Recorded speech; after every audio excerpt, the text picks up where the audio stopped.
Good afternoon. It's Tuesday, the 23rd of August 2016, just after 1 o'clock. Welcome to UK Column News. I'm your host, Brian Gerrish. With me in the studio, Mike Robinson. Well, weather-wise, it better be the wind, I think, Mike. Is there any? Not a lot in Plymouth, anyway. Not a lot today. Now, over the last couple of weeks, we've seen lots of articles in the mainstream media about how great wind power is. We've seen that Scotland produced 106% of its requirement for one day through wind power, which is great. Greenpeace has started a campaign to encourage more, and a petition to encourage more wind power in this country. And I realise this is controversial for some, but I'm going to say once again that this is absolutely insane policy. And so here's why. Now, this is taken from the GridWatch website. This looks at the national grid and where the national grid is getting its energy supplies from. And as we can see there, the top four dials, we've got coal on the left-hand side, providing 4.5% of Britain's energy requirements this morning. So these are live. Well, these were live figures when I took the screenshots, so about an hour ago. Nuclear providing 26%. Gas providing 55%, and oh dear, wind providing 2%. And as a result, Britain has a shortfall in energy supplies today. And so we are importing 5% of our energy, our electricity, from France, from the France interconnector, the French interconnector. We're also importing 3% from the Netherlands interconnector. We're not importing anything from the main Irish interconnector, and we're exporting our usual 1% to Ireland. So basically what that says, Brian, is that wind power is providing today, as an example, only half of what we're, in fact, less than half of what we're importing from France, and significantly less than we're importing from Holland. So wind is not the solution. And the main problem, just to give one example, Northern Ireland electricity is obviously not on the national grid. It doesn't have the landmass of the British mainland to supply into. Northern Ireland electricity is already saying that they have as many wind turbines in Northern Ireland now as they can cope with, because of course wind turbines, when they're switched on, are just providing energy into the grid, and at this point we don't have any way to store that energy. So what that means is that if the turbines are providing energy, they've got to turn off power generation from some other source, whether that be gas or coal or whatever it is. Of course, those are very hard to switch back on again if the wind drops or turbines fail, as they do regularly. And so at one point last winter, for example, we found ourselves in the situation where we had to go to the markets in an emergency and beg for some extra power generation. And what that resulted in was the companies involved absolutely fleecing the national grid, and the national grid ended up paying, I can't remember what percentage above the market rate for that emergency supply. It was a staggering figure anyway.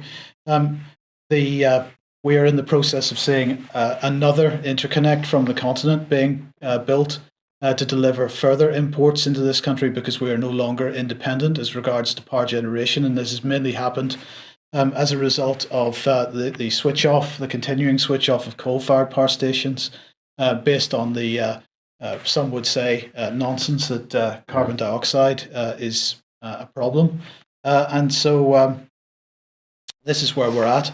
In the meantime, of course, the same environmentalists that are calling for more and more wind are refusing to permit the likes of the Severn Barrage to be built. Now, the Severn Barrage is providing energy through electricity generation through wave power. And we're not talking a few megawatts in terms of this barrage, we're talking gigawatts. So the Severn Barrage, if I remember rightly, was projected to be producing 5 gigawatts of electricity. That's what, about 7 or 8% of our requirement. But that's not, we're not allowed to build that because it might affect a few fish. So the world is going to, we're all going to die because of global warming, but we can't build proper, what's the word? this type of infrastructure, this type of infrastructure, which is not dependent on wind, which sometimes isn't there. Waves are always there unless we decide to shoot down the moon. Well, interesting subject, isn't it? But the minimum is, Mike, that successive governments have ensured that we haven't got this strategic infrastructure in place. So they're making us dependent on overseas countries. And of course, this is perhaps one of the reasons why we're seeing not a lot of action on Brexit. Indeed. The BBC, however, is seeing a lot of action because they are continuing to get criticism over their coverage of Brexit, and they're continuing post-Brexit coverage. BBC is like a walking advert for Remain. There is a certain irony in this, because who is criticising the BBC, do you think? Well, I think it's another media provider, but I'm not sure which one, Mike. Fox News. Fox, right. Fox News. So there's a certain level of hypocrisy in this, but nonetheless, facts are facts, and the criticism is justified in this case. So Fox News said, politicians, moronic celebrities who don't know anything about trade imbalances, they're waiting on this. The media, the BBC is like a running ad for Remain. It goes on and on. So that is a lot for Brexit, British exit crowd really to fight up against. Well, I mean, it's not really even proper English, but anyway, that's really what the Express is highlighting. And on we go. EU leaders pledge Brexit will not weaken the bloc. So this is a meeting of the three European Union's three main leaders. Who have we got here? We've got Matteo Renzi, the Prime Minister of Italy. We've got Angela Merkel and Francois Hollande. They are meeting in Ventotene, which is the island apparently off the coast of Naples, where the European Union idea was hatched. Oh, that's very interesting. Red House doesn't get a mention then. Not in this case. And so they're saying that, all three of these are going to face a general election in the coming 12 months. So perhaps in 12 months' time, they won't need to worry anymore about whether the EU exists, but they're saying that Brexit is basically going to have nothing to do with the continuation of the EU. There's a certain level of desperation in this, I think. Well, maybe they know that Theresa May is not actually making any moves towards Brexit at the moment, so it's only a publicity stunt. But maybe that's a bit cynical. No, I think it's pretty accurate. So, and this is one of the reasons why Brexit is an irrelevance, because in the meantime, the whole devolution process continues, and we mentioned that Jeremy Corbyn has joined the constitutional reform agenda. This is part and parcel of it. Now, there's been a bit of concern amongst certain parties. For example, Andy Burnham, that Theresa May was going to ditch, like she has with some other Cameron policies, that she was going to ditch the idea of elected mayors for city regions. It seems that was a bit of an overreaction, but nonetheless, Andy Burnham is himself running as mayor for Manchester, so that's why he kind of had a vested interest in that. Nonetheless, what Theresa May seems to be doing is backpedaling a little bit on the requirement for an elected mayor for a city region. So they're absolutely saying that if there are elections planned for elected mayors, for example, in Manchester, Liverpool, and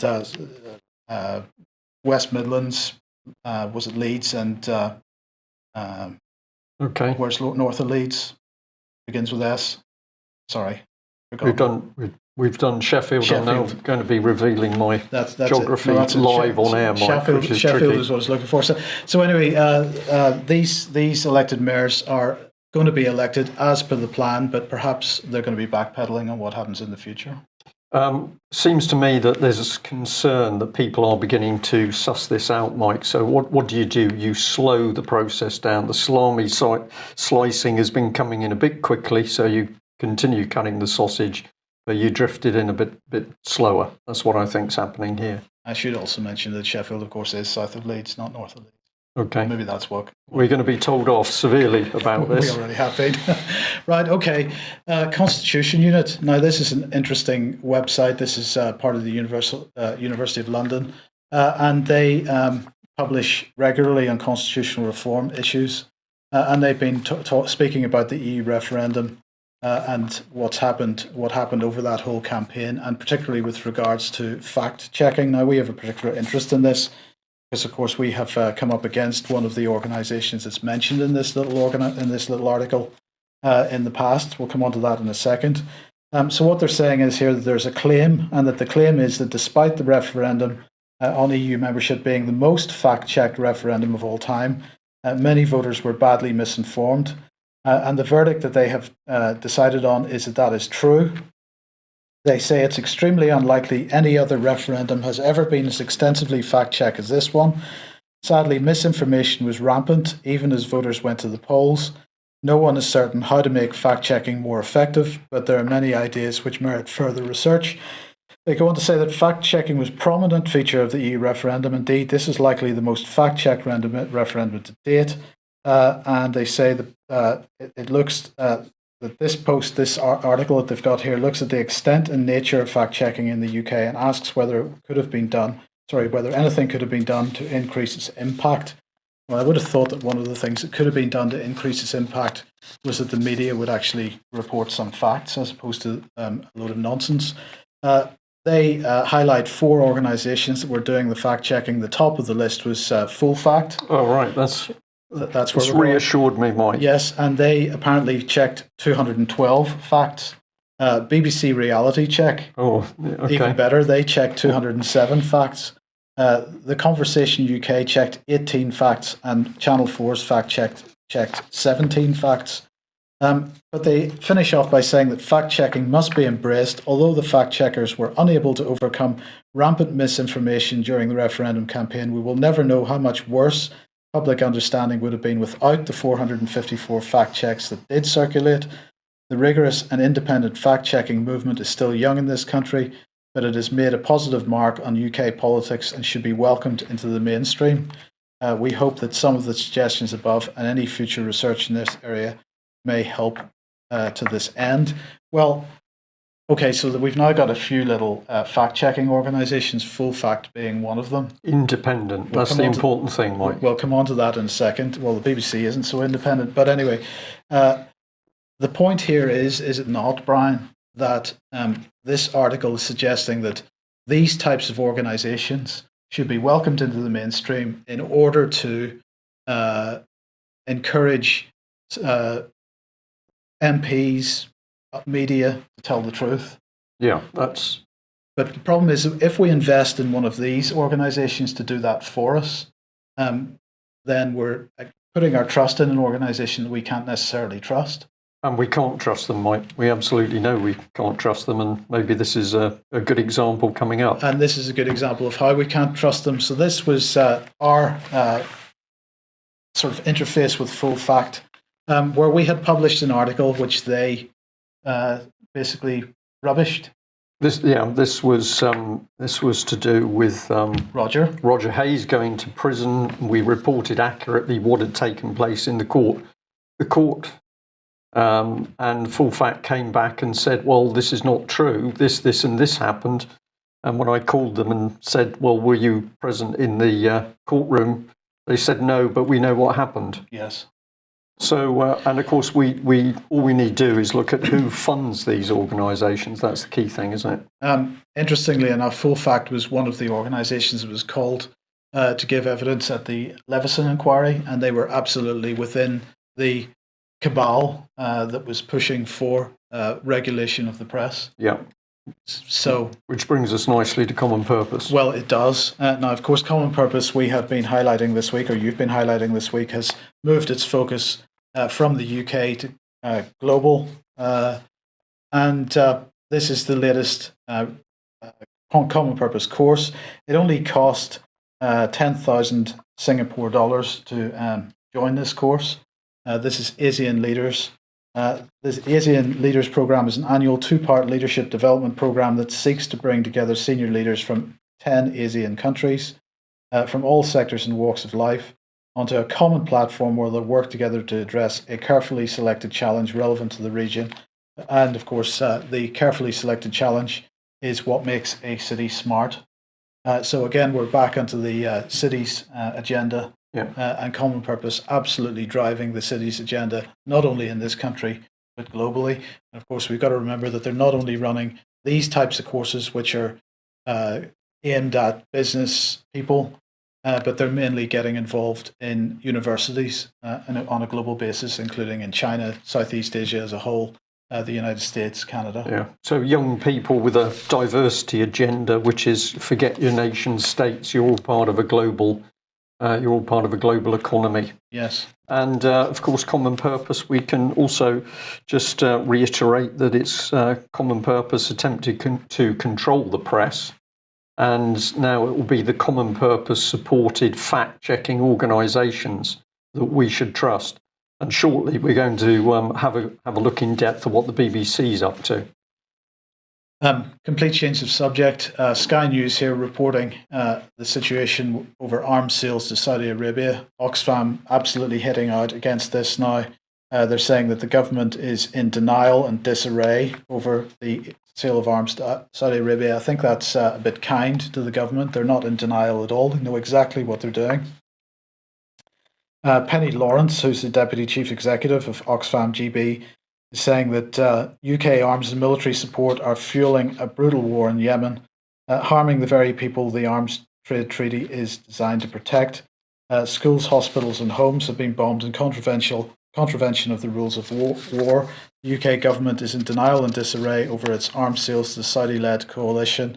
It has misled its own parliament about the oversight of arms sales, and its international credibility is in jeopardy as it commits to action on paper, but does the opposite in reality.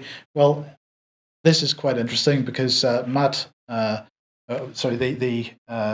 ambassador to the United Nations for Britain today was complaining bitterly about the Russian bombing going on in Syria, and the fact that Russia is using what they're calling incendiary munitions. Now, as I recall, Brian, we only signed up to stop using incendiary munitions, I think, in 1998 or something. So it's not in the extreme past that we stopped using these types of weapons.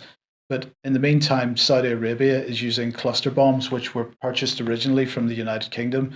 The United Kingdom isn't saying anything about that. They're totally silent about it. And as we highlighted earlier this week, the United Nations absolutely silent about what's going on in Yemen by Saudi. So there's the level of hypocrisy here continues to astound.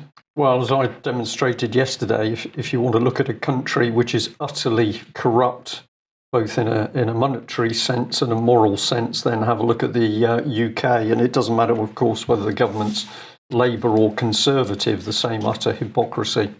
So nasty stuff. And I'll just reinforce that because somebody was kind enough to send us this. It's an advert that this sale of £1.15 billion worth of mainly tanks, but also heavy machine guns and a lot of other military equipment.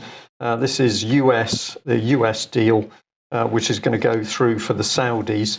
And this has now apparently been put in for final approval. I think this was dated something like the 8th of August. And here's another 1.15 billion of equipment going in to replace lost equipment and to help reinforce the Saudis. So it always comes back to the same people, Mike. Yes. Okay, well, the last thing we can expect is for the BBC to do some accurate and factual reporting. But it was very interesting that Breitbart picked up on this story a few days ago. And I'll say it's only been in the last 24 hours that we've been able to have a look at this. And what an amazing path it's led on. So here's the headline. BBC says opposing Sharia law is Islamophobic. And the whole thing stems on the fact that the lady on the left, a BBC reporter, goes into a park to do an interview, and the gentleman circled in his sunglasses interrupts them. But he does it very nicely because he simply says there's no Sharia law here. And the lady on the right gets very, very aggressive. You can go online and see this interview and hear what's said, but she gets very aggressive. Do you want to talk about Sharia law? You want to talk about Sharia law to me? And Paul, whoever he is, says we're losing our right to freedom of expression. And he goes on, we're being told to be politically correct when we don't want to be politically correct.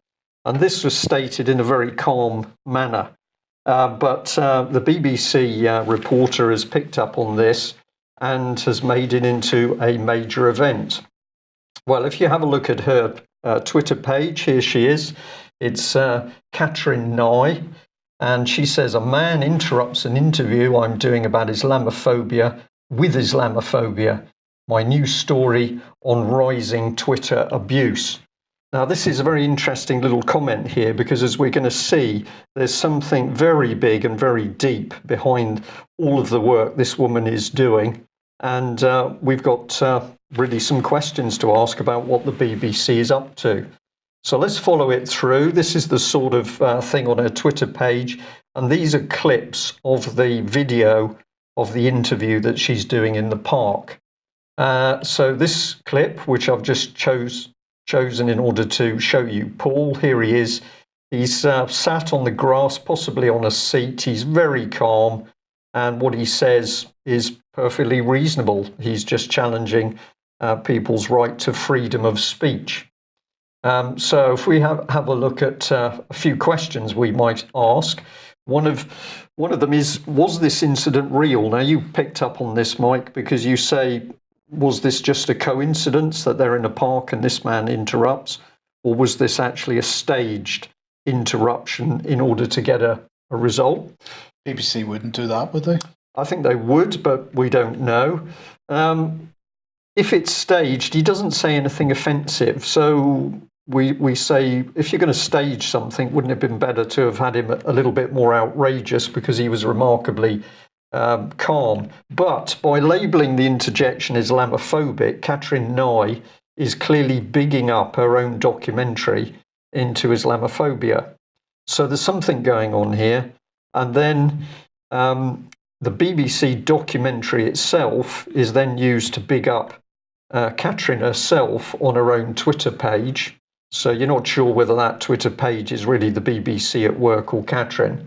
And what's really going on, of course, is that the public is paying the money to be deceived. But let's get into the meat of it, because when you get into the little video film clip, what you'll see is a discussion between Catrin and this man. Now, what are they looking at? They're looking at supposed in-depth analysis of hate speech popping up, and it's being shown on the map of UK. I know it's not very clear, but what you're looking with those little blobs is hate speech cropping up in speeded up time, but these were supposed to have occurred after the Nice terror attacks.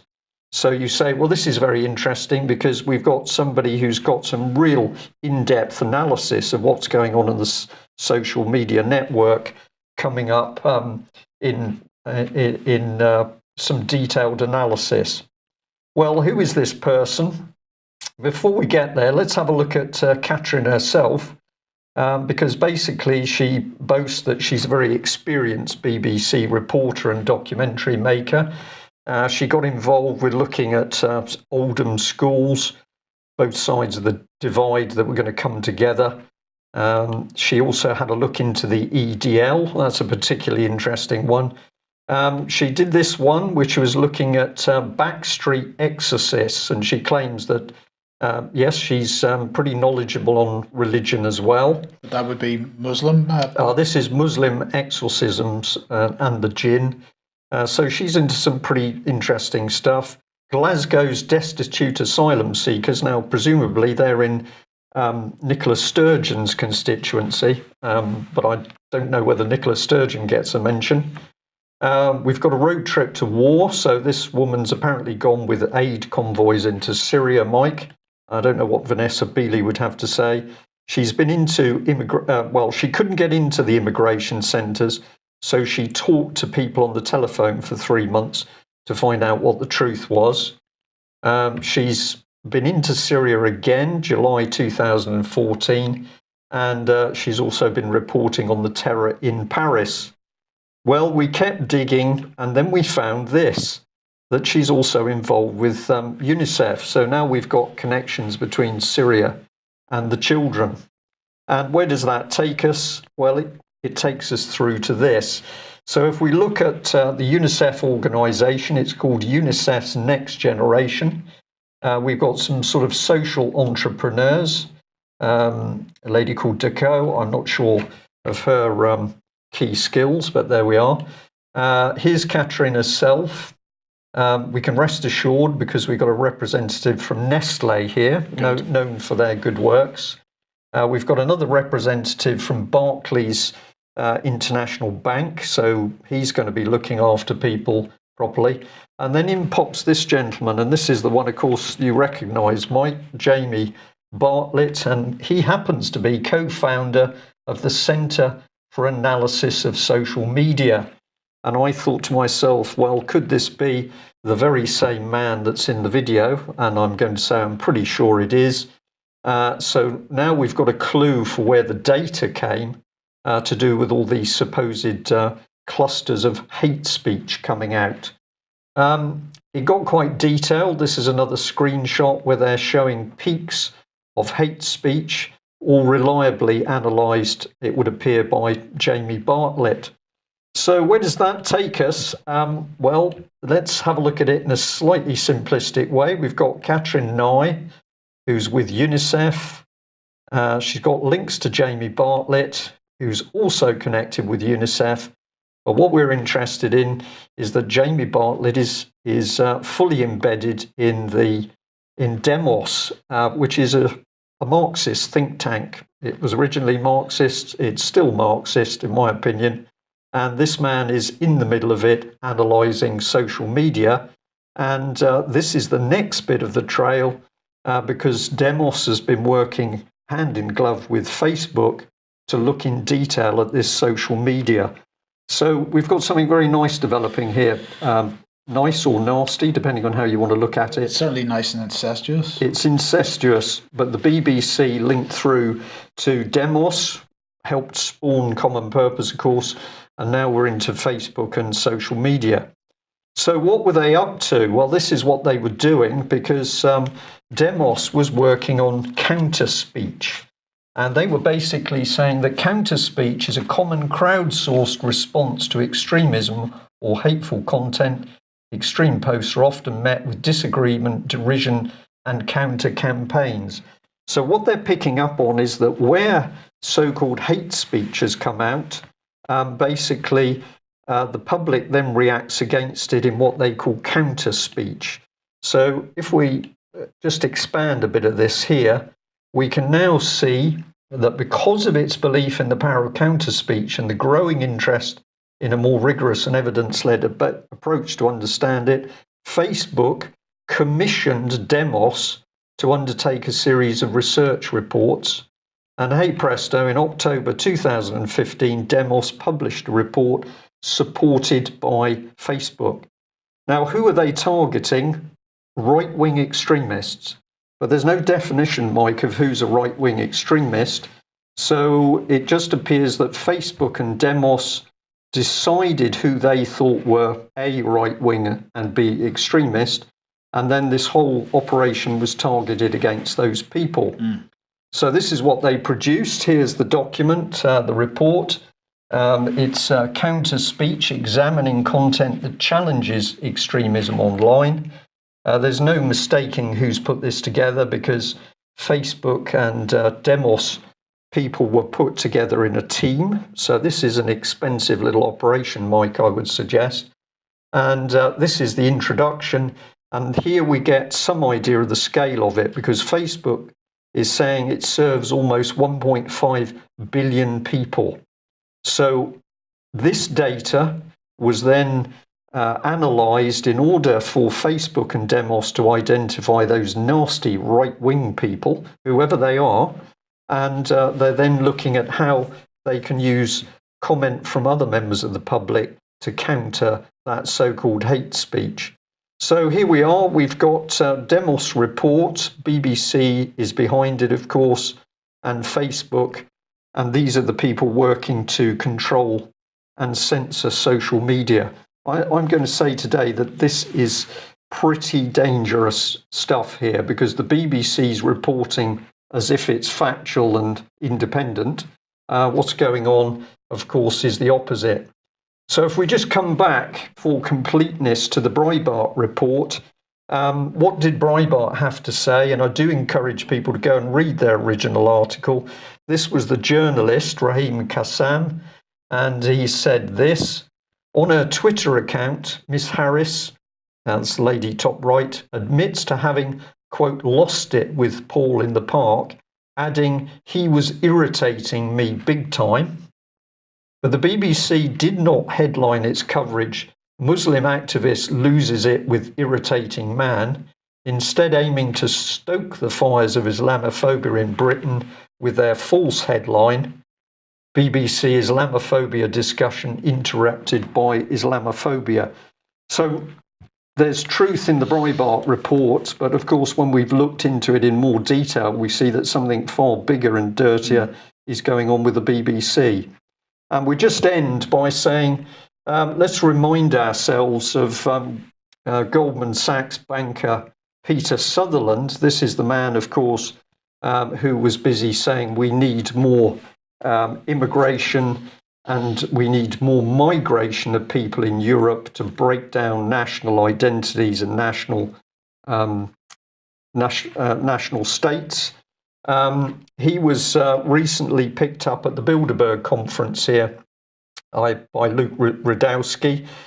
He was with Simon Coveney, the Irish Minister for Agricultural Food and the Marine. And basically in this excellent little film clip, you will see him squirming when he's simply asked to talk about what went on in the Bilderberg group meeting.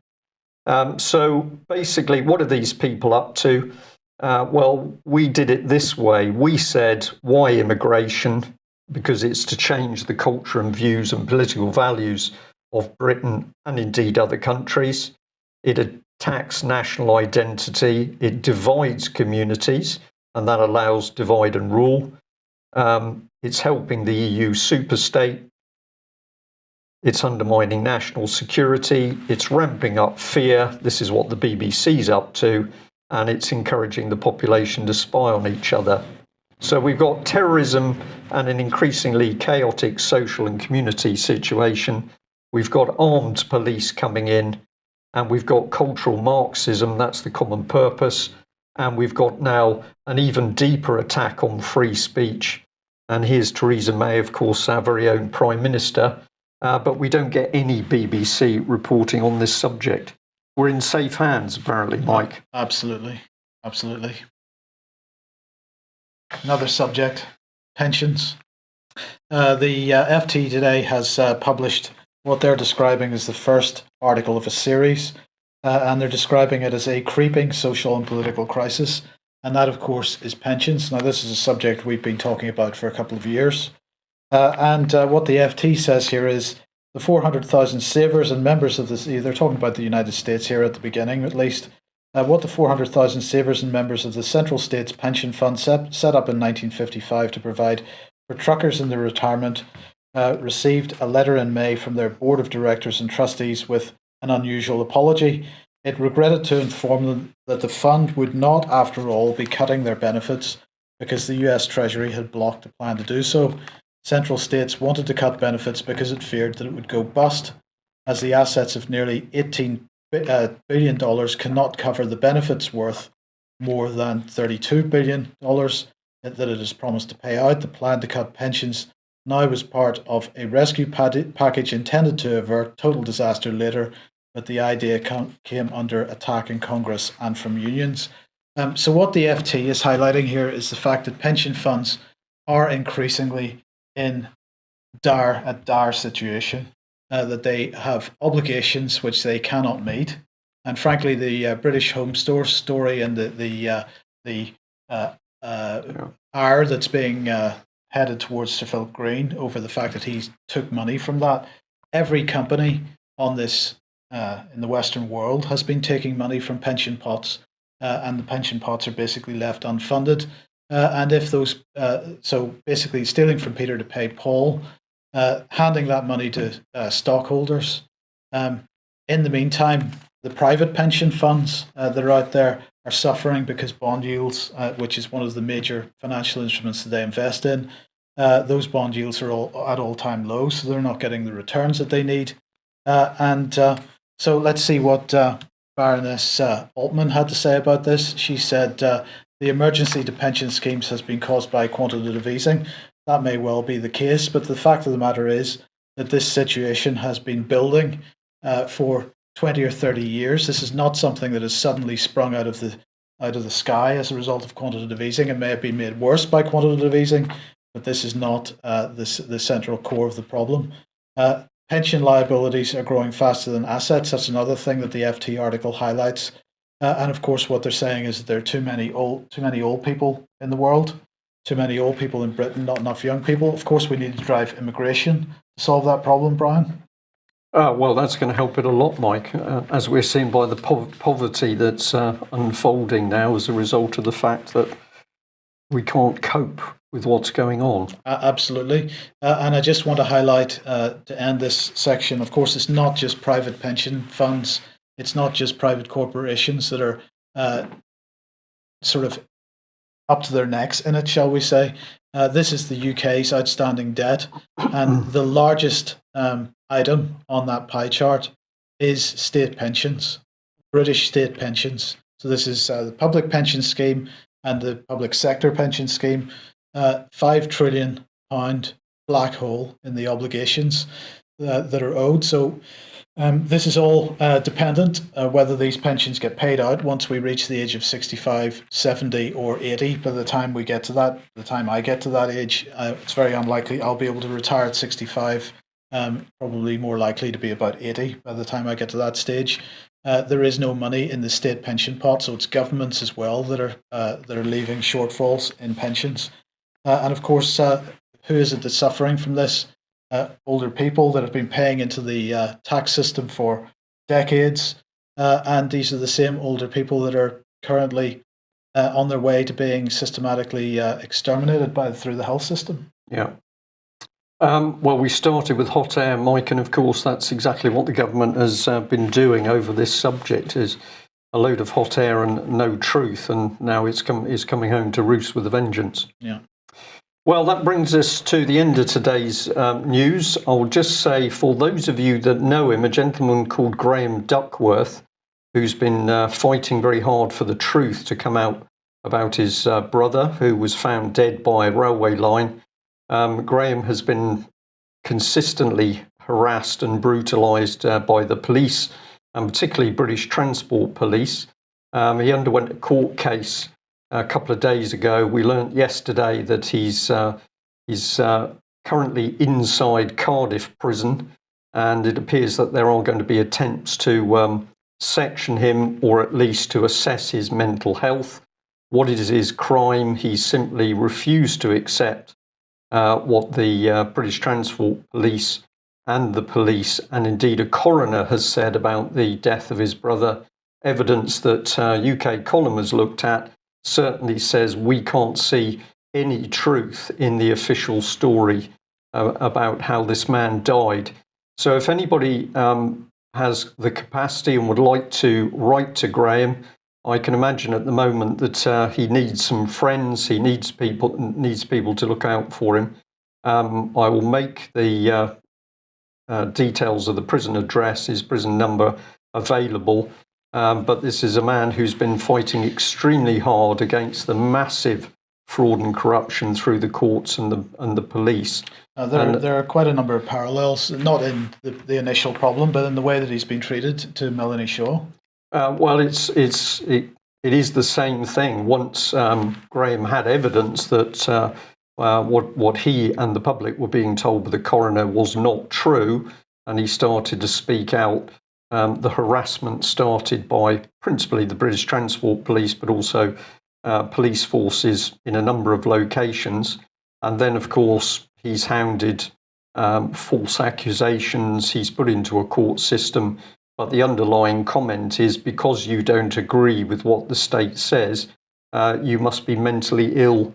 And there's that movement towards sectioning. So, as you say, that's happened with Melanie Shaw. It's happened with Anne Gregg in the Holly Gregg case. It's happened with many other mothers and fathers the moment they challenge what's happening in the state. So very dangerous times. And as we've shown in the news today, the BBC working in the background now with organisations like Demos and Facebook to simply remove truth from the agenda. So there we are. If you can write a letter, that would be greatly appreciated. We are still unable to communicate with Melanie Shaw. She has a wall around her at the moment to make sure that her friends and supporters can't get near her. As we say, this is Britain in 2016 under the leadership of Theresa May. Where is she at the moment, Mike? Is she still in China, or that was the last I thought she was off for a little trip in China? I'm not sure where she is. No idea. No idea. If anybody knows the present location of the British Prime Minister, perhaps they'd like to let us know. That will be interesting. We'll be back same time tomorrow with more of the real news. Thanks for joining us. Bye-bye. Bye-bye.